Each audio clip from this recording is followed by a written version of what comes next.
วันที่18 พฤศจิกายน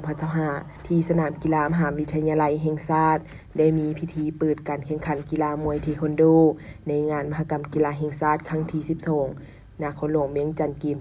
2025เข้าร่วมโดยท่านปริญญาเอกอาจสมังทองศรีพันโดนเจ้าของนครหลวงเวียงจันทร์ประธานจัดงานมหกรรมกีฬาแห่งชาติครั้งที่12มีท่านประสาทไซพิลาพันธ์ดีษประธานสหพันธ์เทควันโดแห่งชาติลาวท่านปริญญาเอกนางบัววนสุขลาเสงประธานสหพันธ์กีฬาเทควันโดนครหลวงเวียงจันทร์มีผู้ต่างหน้าจากบรรดาเค้งคณะหัวหน้าสโมสรครูฝึกผู้ปกครองนักกีฬาและเค้งรับเชิญเข้าร่วมการแข่งขันกีฬามวยเทควันโดในงานมหกรรมกีฬาแห่งชาติครั้งนี้จะเริ่มแข่งขันในระหว่างวันที่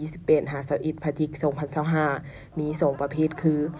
ประเภทโตสู้และประเภทปุ่มเซมีนักกีฬาเข้าร่วมทั้งหมด139คนหญิง59คนที่มาจาก13สโมสรคือสโมสรเขียงโบเกลอุดมไซหลวงพระบางเสียงขวงเวียงจันทน์บริคำไซคำมวนสวรรณเขตจำปาสักสารวันนครหลวงเวียงจันทน์กระทรวงป้องกันประเทศและกระทรวงป้องกันความสงบ